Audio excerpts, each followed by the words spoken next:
Today I would like to talk about whether it is always possible to switch receivers and remote controls from one RC car to another one.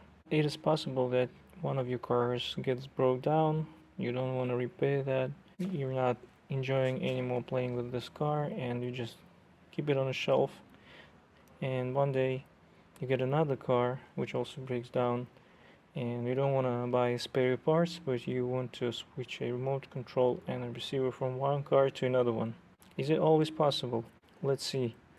Normally, the electrical motors that provide forward and backward movement have two cables coming to them. If the voltage that is provided from the receiver to the electrical motor is the same, then there's no problem. But what causes problems is the steering mechanism. They can be very different. In cheap RC cars, the steering mechanisms are very simple. They use springs. They don't have any sensors when you turn right and left. For example, in this car, you have gears which are moved by the electrical motor. The electrical motor rotates in one direction and in the other direction, and it makes the wheels turn. When you turn right, the electrical motor always is turned on in one direction, and when you turn left, it's always on in the another direction. When it turns off, the only thing that brings the wheels into its initial position is a spring that's usually used here in this part. So once you turn on the electrical motor and release it will come back thanks to the spring that's inside. Turn it this way, it comes back thanks to the spring. So if you have this kind of mechanism, you will have two cables coming to the electrical motor. Then you need to make sure that the remote control and the receiver you're bringing to your car that you want to repair is using the same steering mechanism. If not, you will not be able to switch the remote control to a new car. Another steering mechanism that also uses an electrical motor with only two cables and which are always activated when you turn to the right or to the left is this one.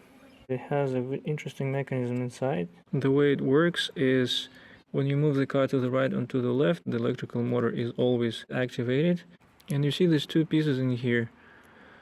And when the electrical motor rotates, it squeezes these two pieces towards the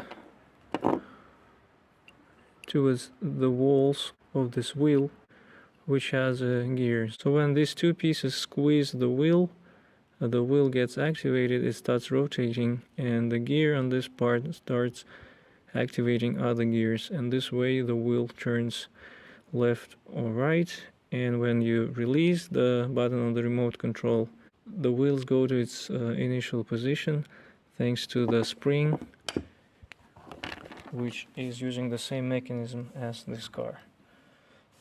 Other steering mechanisms will have some sensors inside, and these types of mechanisms would be used in more expensive RC cars.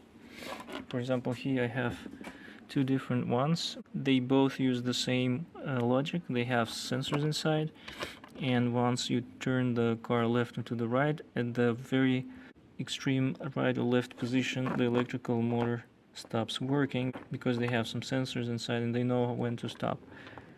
But in this case, if you have the same steering wheels mechanism, it still may not work, because for example for this mechanism you have 5 wires entering inside, and for this steering mechanism you have only 3 wires going inside of the electrical motor.